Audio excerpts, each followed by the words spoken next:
met Mr. Carter, and we used it actually in one of my intervention classes, and then we piloted for a program that we were trying to do here with students who were chronically tardy. And we did it for a week long with them, and then we interspersed it into my intervention class for writing.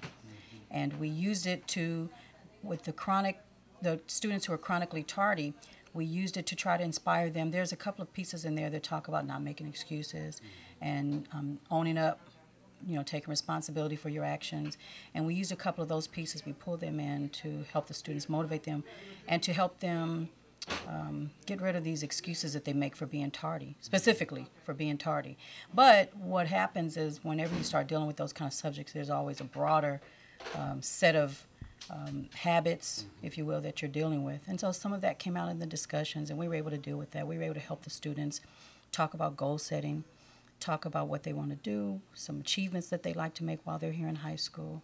And so it had a broad appeal in that respect. Yeah. We anything that you can do, you never know what's going to click with kids. You never know what's going to inspire them, what's going to turn them on to doing better and to being all they can be. So any pieces that you can present and expose them to is always positive. This program has a very unique approach, poetry, music, and it's a little different than something that's like in your face. Why did you think it works? Well, that's funny you should mention that, because that was one aspect that I thought was kind of corny. Mm-hmm. But the kids loved it. Mm-hmm. The kids loved the intermingling of music with poetry, and even some students who traditionally think they don't like poetry. When you actually start to tap into that ability and they actually get turned on with it, it seems to open up a creative part of them that even if they won't admit it out loud, they were all doing the assignments. So that's how you know. That's the vote right there. Mm-hmm. They were doing the assignments. And then we were able to, one of the pieces about excuses, no more excuses, we were able to create an art project to go along with it. Mm-hmm. So the students took their understanding of the poem and their understanding of the music for that piece, and they made some mobiles to go along with it. I wish I'd kept some, but we displayed them for almost 3 or 4 months in the room that go along with it. And they were able to draw anything on there that they wanted that represented no more excuses.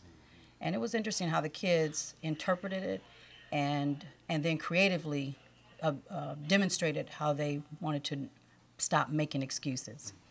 Jerome Carter himself, the kids seem to respond to him at a time when most kids want to separate and not be identified with adults per se. Why do you think there's that magnetism there? I think, first of all, his appeal to the kids, the way he comes at them, the level that he reaches them, and then there's that creative link.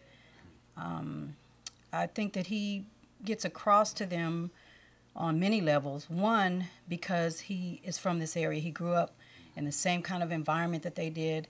And one particular time, for instance, he connected with them. He told them that when his school used to come to Fremont, they knew that they better come correct.